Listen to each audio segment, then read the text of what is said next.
Les films servent-ils souvent de paravent, où les célébrités dissimulent leur vraie nature derrière les personnages qu'elles incarnent.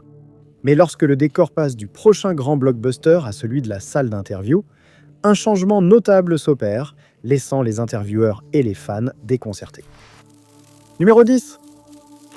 Joaquin Phoenix est un acteur américain bien connu, largement considéré comme l'un des acteurs les plus talentueux de sa génération. Il se distingue par son immersion totale dans ses rôles. À l'adolescence, Joaquin ainsi que son frère aîné River ont commencé à travailler dans des publicités. Et en 1982, ils ont fait leur début d'acteur dans la série 7 femmes pour 7 frères. Ses passages à la télévision incluent Hill Street Blues et Murder, She Wrote. En 1986, il a été choisi pour jouer dans Morning Star, Evening Star. Et la même année, il a fait ses débuts au cinéma dans Space Camp. La carrière de Joaquin l'a mené à jouer dans Parenthood. Après une courte pause loin des plateaux de tournage, il est revenu à l'écran en 1995 avec Prêt à tout. Il a reçu des critiques positives pour ses performances dans plusieurs films entre 2000 et 2004, et il allait remporter le prix du meilleur acteur au Festival de Cannes après son apparition dans le film de 2017, A Beautiful Day. Le rôle le plus salué de Joaquin, cependant, a été son interprétation du Joker dans le thriller psychologique de 2019, Joker. Ce succès au box-office a valu à l'acteur l'Oscar du meilleur acteur. Mais il semblait que, parfois, Joaquin Phoenix poussait son immersion un peu trop loin. Et lors d'une interview en 2009 avec David Letterman, il a dépassé les limites, ce qui a conduit à des excuses publiques après que le public ait été laissé mal à l'aise et tendu. Joaquin Phoenix est arrivé sur le plateau du Late Show avec David Letterman, portant une barbe négligée et des lunettes de soleil. Les interviews précédentes avaient amené les fans à s'attendre à une conversation décalée et amusante, mais ce n'est pas du tout ce qui s'est passé lors de cet entretien. Au lieu de cela, les téléspectateurs ont assisté, mal à l'aise, à un échange terriblement gênant où l'acteur semblait désintéressé et répondait à Letterman par des réponses monosyllabiques ou parfois par des marmonnements incohérents. Assis en face de l'animateur, il mâchait passivement un chewing-gum. Ce passage promotionnel est devenu un moment étrange qui a marqué l'histoire des émissions de fin de soirée. Les réponses brèves laissaient souvent Letterman lui-même sans voix. Il s'attendait à une conversation plus fluide. Même les compliments adressés à l'acteur semblaient vains. Un simple « merci » murmuré, c'était tout ce que Joaquin offrait. Quand l'acteur était invité à réagir ou à finir les phrases de l'intervieweur, il restait silencieux, fixant le vide d'un air froid. Il a été très maladroit durant l'interview, amenant les fans à croire que Joaquin traversait une dépression nerveuse. Mais il a révélé plus tard qu'il cherchait juste à provoquer Letterman et le public. Il avait prévenu l'émission pour ce sketch, mais Letterman n'avait pas été informé de la mise en scène. Malgré tout, Joaquin a admis que toute l'interview était tout simplement horrible et incroyablement gênante. Il a présenté des excuses publiques, exprimant ses regrets et assurant qu'il ne referait jamais cela. Numéro 9. L'acteur Gary Busey s'est tourné vers le théâtre après une blessure au genou qui a complètement bouleversé ses projets de carrière dans le sport professionnel. Il a débuté au cinéma dans Angel Heart en jouant un policier. En 1978, il a joué dans The Buddy Holly Story, où il a interprété lui-même les parties de guitare et de chant, ce qui lui a valu une nomination aux Oscars pour son incroyable interprétation de l'icône du rock. Plus tard, Gary Busey a commencé à jouer des rôles plus sinistres dans des thrillers d'action comme L'Arme Fatale et Predator 2. Sa vie personnelle était loin d'être glorieuse. Gary a vécu 2 expériences qui ont failli lui coûter la vie, dont une quasi-overdose et un accident de moto qui a failli lui coûter la vie. Cet accident entraînera l'adoption de lois plus strictes sur le port du casque en Californie. Gary a suivi une cure de désintoxication pour sa consommation de stupéfiants, puis 3 ans plus tard, il s'est tourné vers la foi chrétienne en rejoignant les Promise Keepers.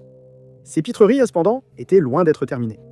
C'est lors de l'événement Oscar Red Carpet de 2008 que l'acteur semblait perdre le contrôle. Lors d'une émission en direct précédant le spectacle, Ryan Seacrest interviewait Jennifer Garner et Laura Linney lorsqu'un cri soudain les a interrompus. Dans la foule se trouvait Gary Busey qui essayait désespérément d'attirer l'attention de Seacrest. Il a rejoint l'intervieweur et les 2 femmes en affirmant de façon chaotique qu'il cherchait Seacrest depuis des années. Quand il lui a demandé ce qu'il faisait, Gary a répondu « C'est ce que tu n'as pas fait ». Seacrest est retourné parler à Laura et Jennifer lorsque Gary est de nouveau apparu à l'écran, ce qui a poussé l'intervieweur à dire aux femmes de ne pas s'inquiéter car elles ont des agents de sécurité faisant référence à la sécurité de l'événement. Gary semblait s'agripper à Seacrest, interrompant à nouveau l'interview.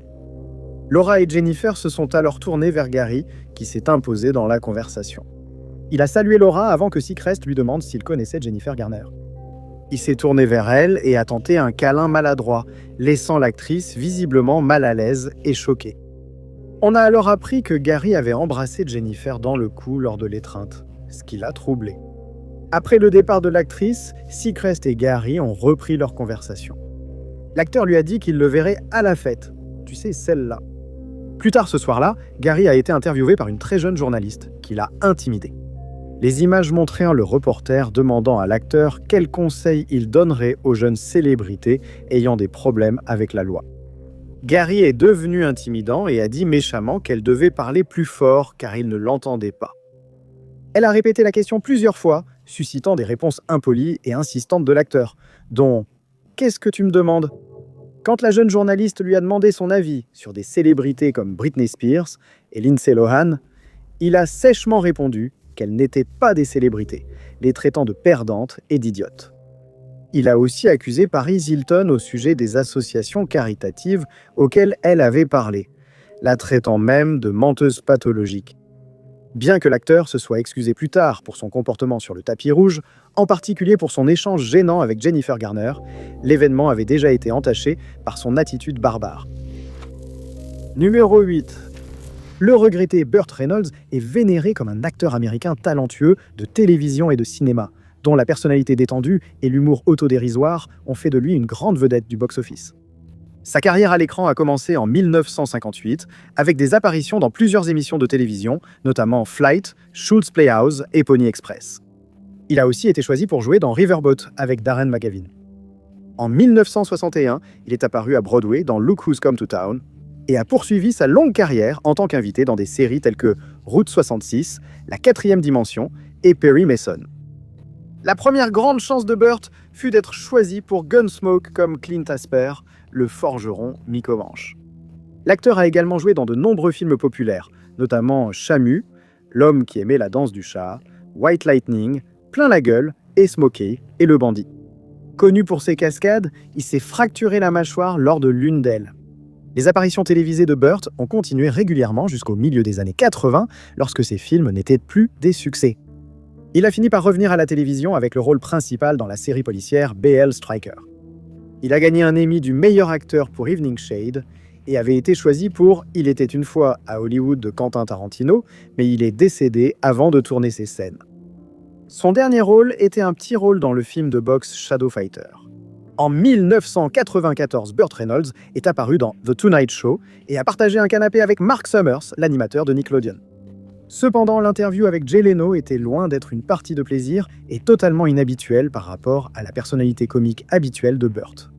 L'épisode, marqué par une tension insupportable, a viré au chaos télévisé à cause de l'acteur arrivé de mauvaise humeur, déclenchant une bataille d'ego. Ce qui n'était au départ que plaisanterie inoffensive et taquinerie a dégénéré en apparition télévisée gênante, révélant une fissure dans l'image lisse d'Hollywood. La mauvaise humeur initiale de Burt s'est manifestée par une remarque qu'il a faite à l'invité présent, qui lui tournait le dos pendant qu'il parlait à Leno. Burt a dit qu'il n'aimait pas qu'on lui tourne le dos lors d'une conversation qui le concernait. Mark Summers a ajusté sa position pour inclure Burt, mais cela n'a pas calmé l'acteur. La descente a commencé quand Mark Summers a lancé une pique à Burt sur son divorce récent. Mark Summers expliquait que sa femme lui avait dit quelque chose, puis il s'est interrompu et a dit à Burt qu'il était toujours marié, au fait. Burt a répondu par un regard pénétrant et mal à l'aise. Soudain, il renverse sa tasse d'eau sur les genoux de l'animateur de Nickelodeon. Mark Summers attrape la tasse de Leno et tente de se venger, mais Burt repousse immédiatement la tasse vers son voisin. Des rires nerveux de Leno et de Summers ont dominé le reste de l'interview, tandis que, de façon inhabituelle, Burt est resté impassible. Peu après, l'équipe est arrivée avec 2 tartes, en offrant une à chaque célébrité. S'ensuivit une bagarre, déguisée en bataille de nourriture incontrôlable. Numéro 7. Le magicien de rue David Blaine est devenu célèbre pour ses exploits d'endurance, comme vivre dans une boîte en verre pendant plusieurs jours. Sa carrière de célébrité a débuté lorsqu'il a enregistré sa performance de magie sur une cassette et l'a envoyée à ABC, La réaction a été énorme et a abouti à son premier spectacle, David Blaine Street Magic, qui a été un succès d'audience en 1997. 2 ans plus tard, il a enchaîné avec David Blaine, le magicien. Il a réalisé son premier exploit d'endurance en 2000, suivi de son numéro Gelé dans le temps, où il est resté enfermé dans un bloc de glace pendant 3 jours. Dans un autre exploit public, il est resté 35 heures debout sur un pilier de 30 mètres intitulé Vertige. En 2003, il a réalisé l'exploit Above the Below, où David a été suspendu dans une boîte au-dessus de la Tamise pendant 44 jours sans aucune nourriture.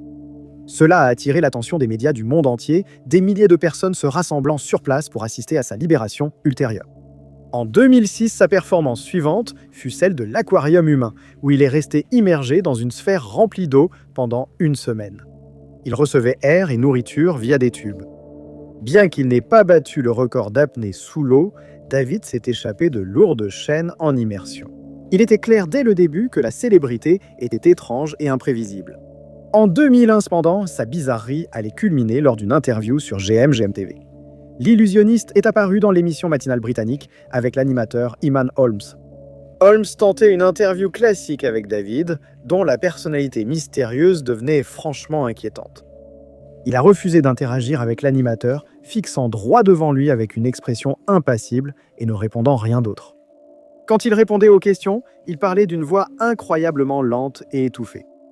Holmes lui a demandé si ce comportement faisait partie du spectacle. David secoua la tête pour marquer son désaccord, insinuant que ce n'était pas normal. De façon tout à fait inattendue, l'illusionniste lève la main pour révéler l'œil maléfique dessiné sur sa paume, reliant ainsi son numéro inquiétant.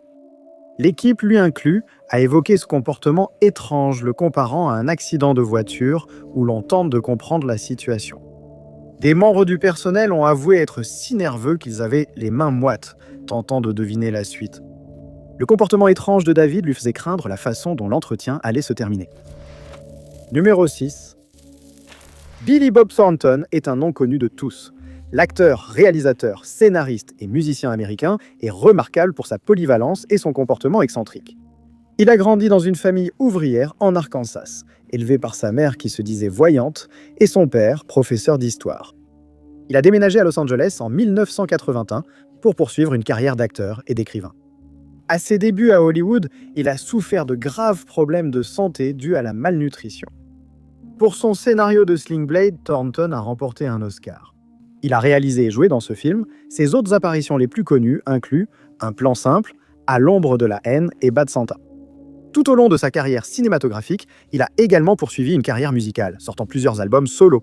Parmi eux figuraient Private Radio et Beautiful Door, et il était également membre des Boxmasters, un groupe de country rock. En 2009, Thornton a accompagné les Boxmasters lors d'une tournée nord-américaine qui les a menés à l'émission Q de CBC Radio 1, animée par Jian Ghomeshi. Cependant, l'entretien n'était ni amusant ni enthousiaste comme on aurait pu s'y attendre.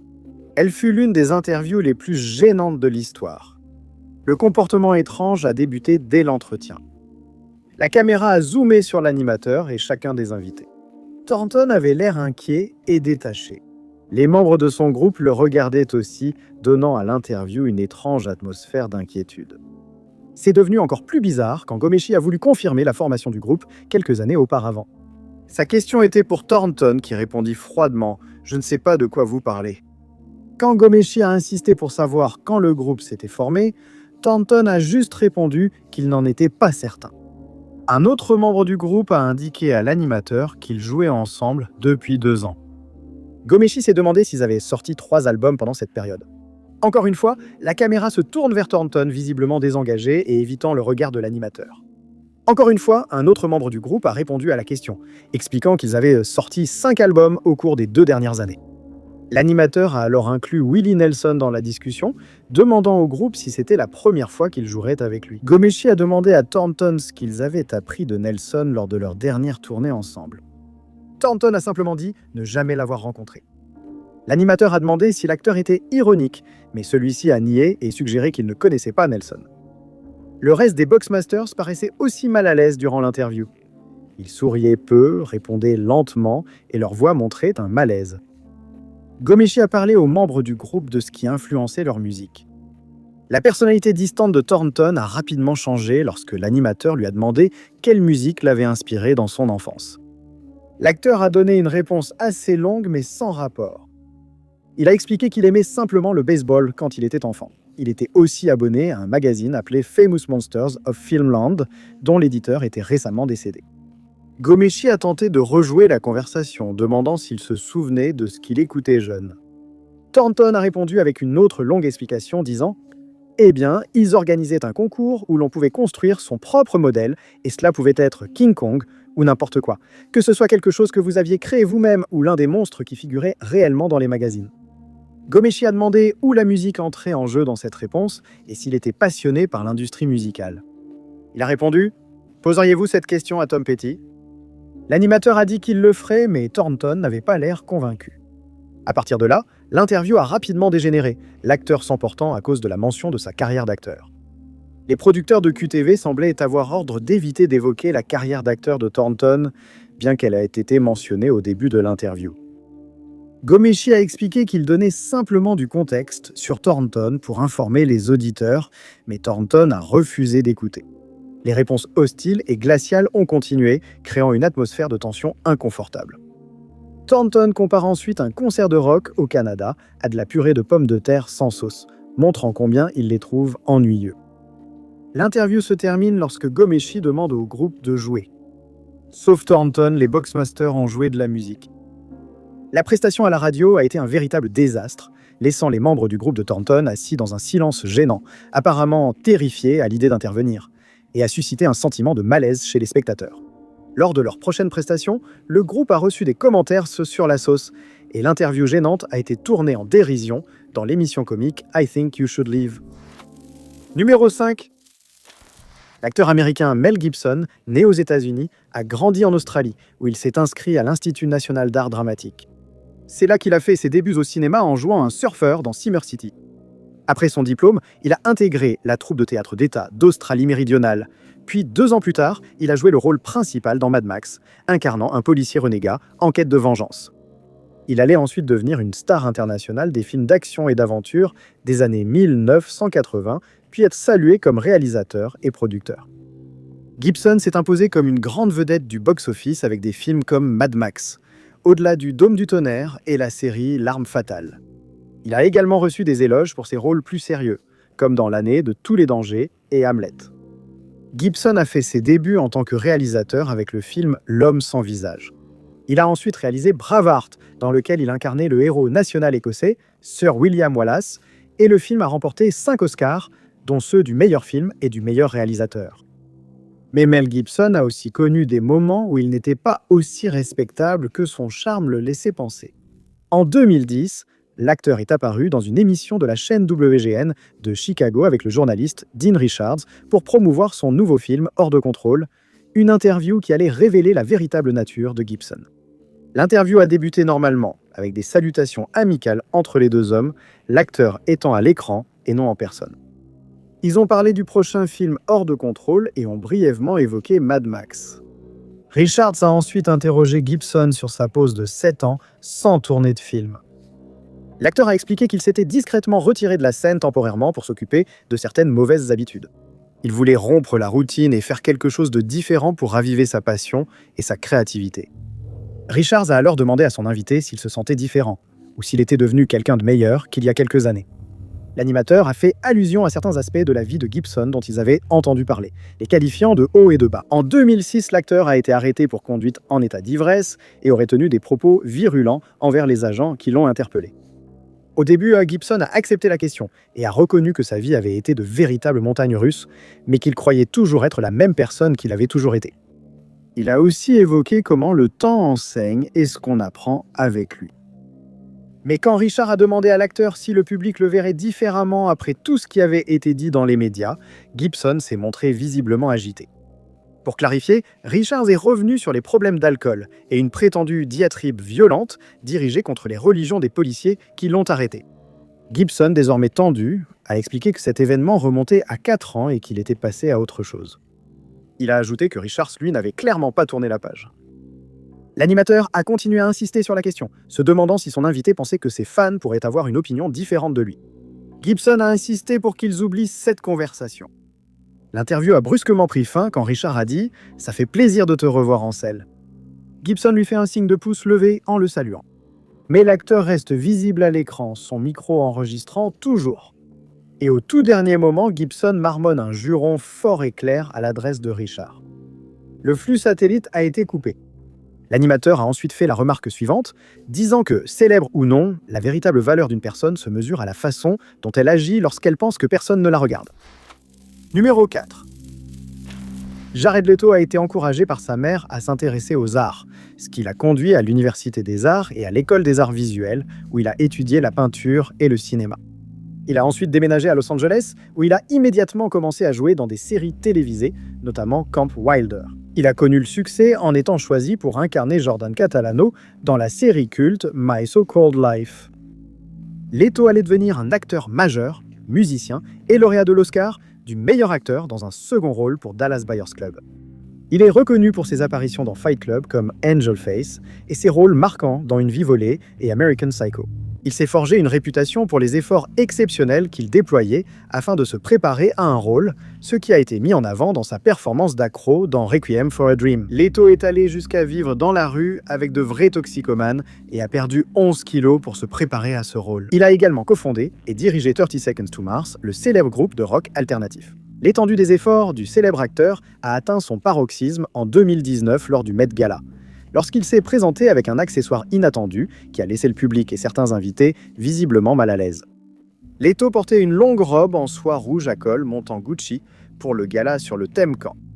Pour parfaire sa tenue, il portait des épaulettes, une chaîne incrustée de bijoux et une tête coupée sous un bras comme un précieux animal de compagnie.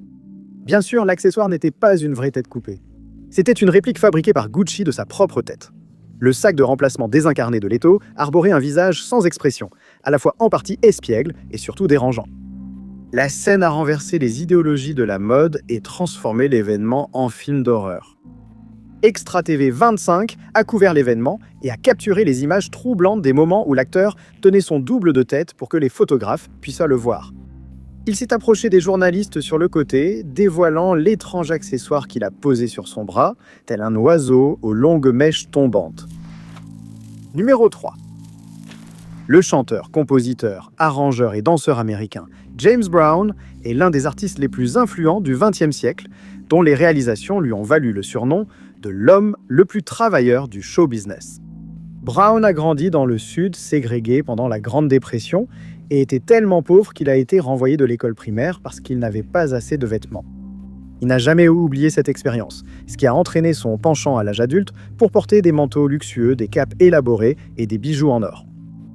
Le premier disque de la star, Please, Please, Please, s'est vendu à 3 millions d'exemplaires malgré l'aversion des propriétaires de King Records. Par la suite, Brown a été propulsé dans une carrière extraordinaire. En avril 1988 cependant, la carrière du musicien légendaire a connu un bref arrêt lorsqu'il a été arrêté en Caroline du Sud. Il aurait agressé sa femme avec un tuyau en plomb et tiré avec son arme à feu sur sa voiture. Il a été libéré sous caution et a accordé une interview à CNN peu de temps après. L'animatrice de CNN, Sonia Friedman, donne un peu de contexte sur la raison de la présence du musicien, en expliquant que Brown nie les accusations portées contre lui. Il a rejoint la rédaction de Los Angeles depuis Atlanta, avec d'énormes lunettes de soleil et un large sourire, dans ce qui restera l'une des interviews les plus étranges de l'histoire de la télévision. L'animatrice a demandé comment ses problèmes avaient débuté, mais l'invité a esquivé la question en chantant soudainement, offrant seulement une chanson et un sourire forcé. Brown a insisté sur le fait qu'il voulait seulement parler de musique, ce à quoi Sonia a acquiescé. Elle lui demande quand il partira en tournée et où ils iront. Brown a indiqué qu'il partirait d'Atlanta le lendemain pour Rio de Janeiro. On lui a demandé s'il craignait pour la tournée puisque de nombreux fans connaissaient son arrestation et les accusations. Brown affirme ne pas s'inquiéter car il n'a rien fait de mal. Si ses fans l'interrogent, il répondra « Je me sens bien ». Brown est devenu encore plus imprévisible, criant par-dessus la voix de Sonia et se levant de sa chaise pour exécuter un bref pas de danse. Il a interrompu l'entretien en continu, criant des mots hors de propos et parfois incohérents. Tout au long de l'entretien, Brown a répété à plusieurs reprises la phrase « Je me sens bien », y compris à la fin de la séquence, alors que Sonia essayait de conclure l'émission. Il semblait à peine conscient de ces questions. Les commentateurs attribuaient ce comportement surexcité à l'usage de stupéfiants. Brown avait déjà été arrêté pour possession d'une substance contrôlée qu'il aurait utilisée de façon régulière. L'interview semble avoir servi de toile de fond à un spectacle alimenté par les stupéfiants, où le public a vu un homme totalement détaché de la réalité. Quelques mois plus tard, Brown a encore été arrêté pour port d'armes en public et pour avoir entraîné la police dans une course-poursuite à grande vitesse. Numéro 2. L'acteur célèbre de Retour vers le futur, Crispin Glover, est largement reconnu pour sa présence à l'écran souvent troublante mais unique. L'acteur, réalisateur, auteur et artiste américain a une œuvre qui bouscule sans cesse les récits conventionnels, exigeant souvent un style excentrique. C'est son rôle de George McFly dans le blockbuster de 1985 qui a révélé Glover au grand public. Son interprétation d'un père malchanceux a finalement consolidé sa place dans l'histoire du cinéma. Il est principalement connu pour son rôle inquiétant de l'homme mince dans Charlie et ses drôles de dames. Glover a joué le tueur à gages expert, bras droit de l'antagoniste principal. Ses cheveux noirs de jet et son obsession à arracher puis renifler les cheveux des femmes le rendaient très dérangeant. Et Glover est également apparu dans Vendredi 13, ainsi que dans Gilbert Grape et Le Magicien du Gore. C'était le 28 juillet 1987, lorsque la célébrité est apparue dans l'émission de fin de soirée avec David Letterman pour promouvoir son film River's Edge. Dès l'entrée de Glover sur scène, il était clair que l'interview ne serait pas ordinaire. L'acteur portait une perruque étrange et des chaussures non compensées, paraissant inhabituellement nerveux et mal à l'aise. À la question de Letterman sur son état, Glover a bafouillé en avalant ces mots. « Je vais bien, vraiment bien ». Letterman a continué à lui poser des questions simples, comme comment se passait son été, où il vivait et où il avait vécu auparavant. Mais l'animateur n'obtenait pas grand-chose de lui. Lorsqu'il a demandé s'il vivait près ou sur Hollywood Boulevard, Glover est devenu de plus en plus agité, ce qui a poussé Letterman à dire « On va laisser tomber ça et passer à autre chose ». L'animateur fait alors remarquer la mallette que l'invité a apportée avec lui. Glover a insisté nerveusement pour révéler quelque chose au public avant la presse, qui pourrait déformer les faits. Il sort alors un journal plié, le LA Weekly, et en lit un extrait. En lisant l'article écrit à son sujet concernant un projet de boîte de nuit, Glover est visiblement en train de trembler. Il saisit la mallette et commence à expliquer qu'il possède ces citations, mais s'interrompt en disant que les gens le feraient passer pour quelqu'un de bizarre. Il retrousse sa manche, montrant ses muscles pour prouver sa force.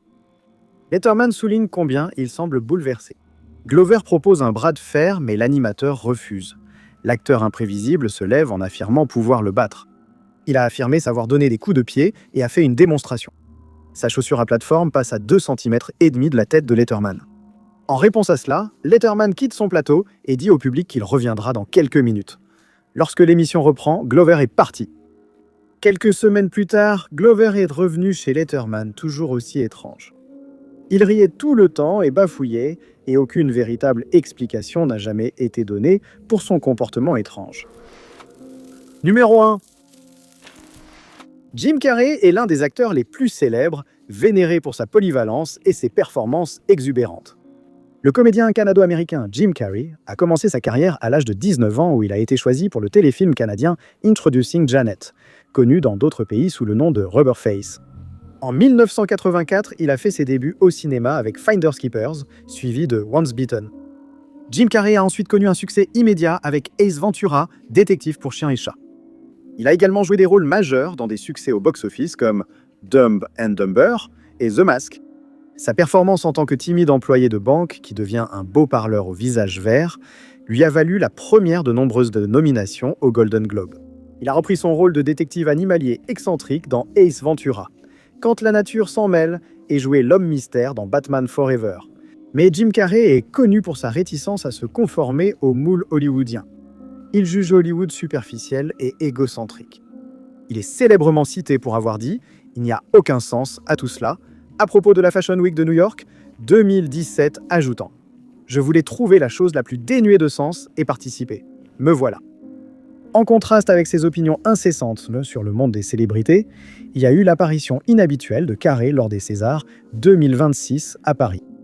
L'humoriste a surpris à l'événement avec un look inhabituel, laissant Internet douter de son identité. En recevant le César d'honneur, l'équivalent français de l'Oscar, Carrey est monté sur scène pour prononcer son discours de remerciement, qu'il a fait en français. Mais les fans ont noté que son apparence était très différente. Dans la vidéo du discours de remerciement, il semble avoir subi une sorte de chirurgie esthétique, soit de la chirurgie plastique, soit du botox. Mais le Jim Carrey que tous connaissent et aiment s'y opposait. Il s'est exprimé ouvertement sur l'obsession d'Hollywood pour la jeunesse et l'artificialité. Pourtant, sa récente apparition a suscité un débat intense. Après son discours, Carrey a été interviewé par plusieurs journalistes, offrant aux spectateurs un aperçu de ce que beaucoup considéraient comme un imposteur. Sa personnalité et son comportement pendant l'interview étaient également plutôt étranges et peu caractéristiques de l'individu habituellement direct, confiant et souvent plein d'esprit qu'il incarnait. Il a expliqué nerveusement que prononcer son discours en français était risqué et qu'il avait passé beaucoup de temps à l'écrire et à faire des recherches méticuleuses pour le préparer. La voix de Carrey paraissait aussi très différente. Il est devenu inhabituellement ému en mentionnant son père et il a parlé d'une voix très basse. De nombreuses théories sur ce comportement et cette apparence étrange ont circulé en ligne. Certains chirurgiens plasticiens ont commenté qu'il semble effectivement avoir subi quelques interventions, mais cela n'a pas été confirmé par Carrey lui-même. Certains ont suggéré qu'il avait été remplacé par un sosie. L'artiste Alexis Stone, connu pour ses maquillages réalistes, a même prétendu s'être fait passer pour l'acteur lors de la remise de prix, affirmation qui a ensuite été démentie. L'apparition de Jim Carrey au César est restée sans explication et est devenue l'une des interviews les plus troublantes de l'histoire, laissant les fans perplexes et se demandant ce qui se passe à Hollywood. Merci d'avoir regardé. Si vous avez aimé la vidéo, pensez à cliquer sur le bouton « J'aime ». N'oubliez pas non plus de vous abonner et de cliquer sur la cloche de notification pour rester au courant de toutes nos prochaines vidéos. Mais je m'appelle Top 5 Unknowns et je vous retrouve dans la prochaine vidéo.